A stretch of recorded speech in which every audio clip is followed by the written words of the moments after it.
අද මම මේ වීඩියෝ එකෙන් කතා කරන්නේ සයිබර් සිකියුරිටි වල තියෙන වටිනාකම් අපි තේරුම් ගන්න ඕනේ. සයිබර් සිකියුරිටි කියන විෂය සයිබර් සිකියුරිටි කියන සබ්ජෙක්ට් එකේ තියෙන මේක විශාල වූ පුළුල් වූ විෂය පතයක් විෂය ශ්‍රේෂ්ඨයක්. එතකොට මේකේ තියෙන වටිනාකම් අපි මුලින්ම තේරුම් ගන්න ඕනේ. එතකොට මේ වටිනාකම් නැත්නම් values කියන එක මම කොටස් කීපයකට බෙදලා තියෙනවා values කියන වචන වලින්. හරිද? එතකොට මේ values වල එක වචන values කියන වචනේ එක අකුරේ තියෙන තේරුම අපි බලමු. ඒ අකුරු වලින් තියෙන තේරුමෙන් තමයි මේ සම්පූර්ණ concept එකම හැදිලා තියෙන්නේ.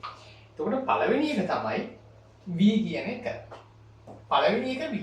V කියන්නේ value system කියන එක. එතකොට මේක වටිනාකම් පද්ධතියක්.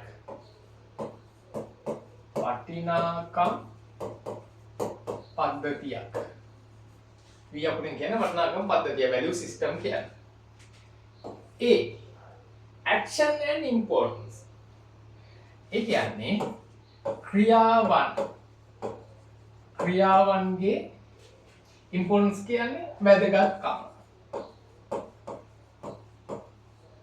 ක්‍රියාවන් සහ ඒවායේ වැදගත්කම නැත්නම් ක්‍රියාවන්ගේ වැදගත්කම.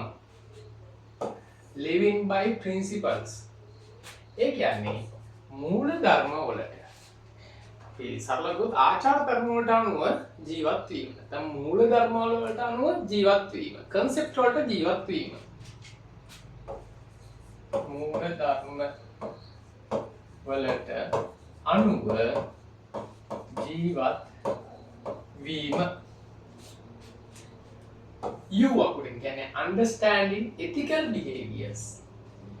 ethical behaviors කියන්නේ ආචාර ධර්ම සහිත හැසිරීම් තේරුම් ගැනීම. තව සදාචාරාත්මක හැසිරීම් තේරුම් ගැනීම. සදාචාරාත්මක හැසිරීම් තේරුම් ගැනීම.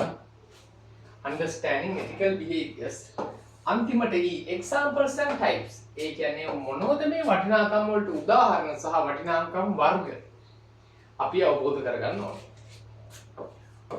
වටිනාකම් වලට උදාහරණ සහ වටිනාකම් වර්ග